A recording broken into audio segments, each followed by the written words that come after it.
Kinumpleto na ng Honda ang kanilang lineup ng motorsiklong adventure sa paglabas ng panibagong Honda ID.V350 nito lang nakaraang taon. At dahil dito ay hindi maitatangging very in demand na nga ngayon ang isang scooter na hindi lang pang city kundi pwede rin pang off-road dahil nga sa may kanya-kanya na ring bersyon ang bawat motorcycle manufacturer sa kanilang adventure scooter concept. Kung matatandaan nga natin ay nauna nang nagpauso ang Honda sa paglabas ng adventure scooter nila sa market, ang Honda ID.V150 ilang taon na ang nakalipas.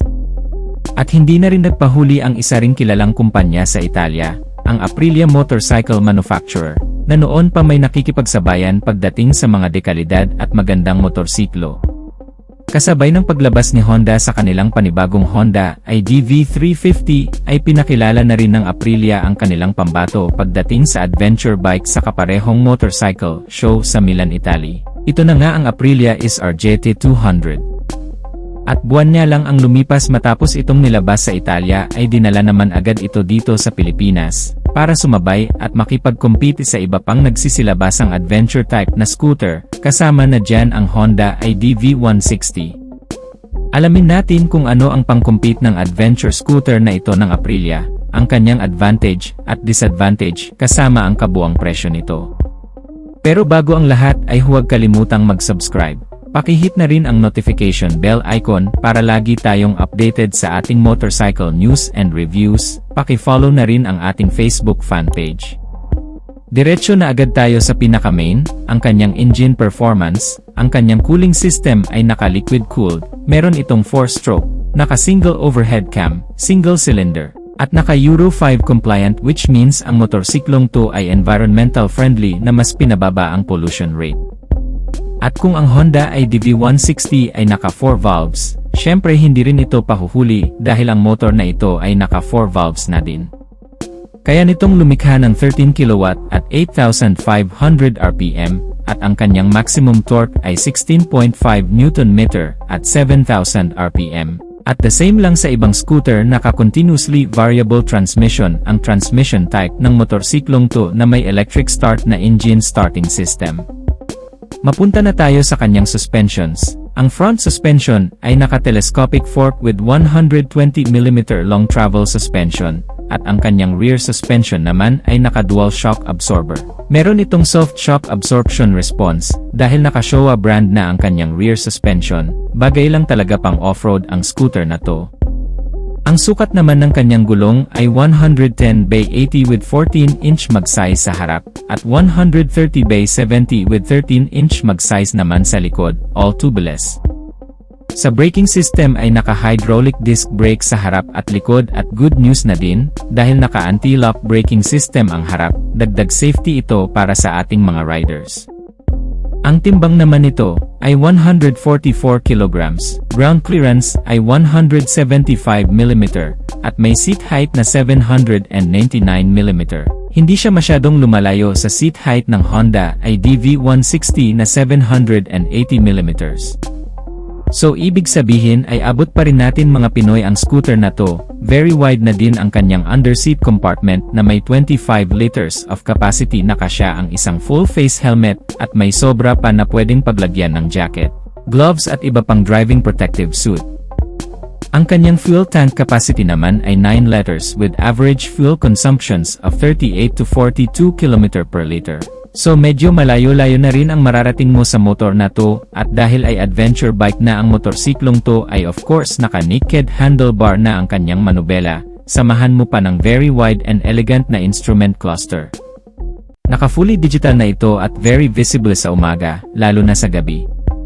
Ang kanyang lighting system naman ay naka-fully LED na rin, from headlight, signal light, at tail light. Mas maganda ito dahil mas maliwanag na ang ilaw at mas mataas ang kanyang lifespan. Meron din itong additional mini side pocket sa bandang unahan na may USB charging port sa loob. Meron din itong cover para safety ang cellphone mo sa loob. Very practical na din ang motorsiklong to dahil meron itong stop and start system na kusang namamatay ang makina kapag nakahinto ng ilang segundo. At kusa na ring umaandar ang makina kapag nakapihit na muli ang silinyador. Ang purpose po nito ay para mas makatipid pa sa gas at syempre bawas na din sa polusyon, at kagaya ng ibang high-tech na scooter. Ang motorsiklong to ay mayroon ding Aprilia Mia smartphone connectivity na pwede mo nang makonect ang smartphone mo sa system ng motorsiklong to via Bluetooth connectivity. Meron naman itong dalawang bersyon. Una ay ang standard version na may 219,000 pesos na SRP. Available ito sa tatlong kulay, Street Gray, Infinity Blue, at Aprilia Black. Pangalawa ay ang Sports Edition na may 227,000 pesos na SRP. Available din ito sa tatlong kulay, Street Gold, Red Race Gray at Iridium Gray. So ano ang masasabi nyo sa bagong Aprilia SR GT 200? Balak mo bang bumili nito? Paki-comment na lang kung ano ang masasabi nyo tungkol sa motorsiklong to sa comment section sa ibaba. At dito na natin tatapusin ang ating video mga kamoto. Maraming salamat sa panonood, at kung hindi ka pa nakasubscribe sa ating channel ay paki-hit ang subscribe icon at notification bell para updated ka parati sa ating motorcycle news and reviews. Maraming salamat sa walang sawang pagsuporta. Ride safe and God bless.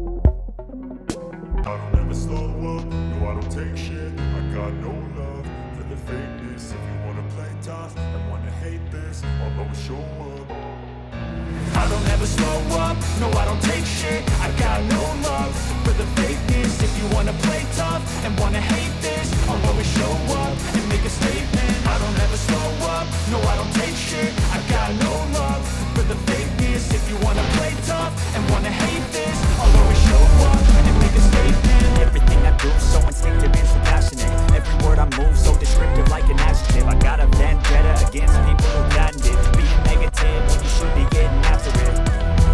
I got facts over tracks, this and that, spitting slow, spitting fast. I could roast, I could gas, think I'm okay at last, but I don't know if that can erase all the past and the pettiness.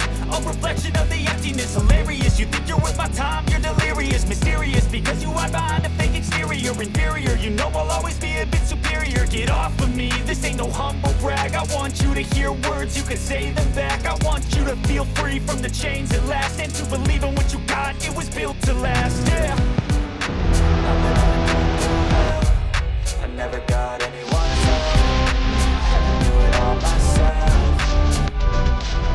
I don't ever slow up, no I don't take shit. I got no love for the fakeness. If you wanna play tough and wanna hate this, I'll always show up and make a statement. I don't ever slow up, no I don't take shit. I got no love for the fakeness. If you wanna play tough and wanna hate this, I'll always show up and make a statement.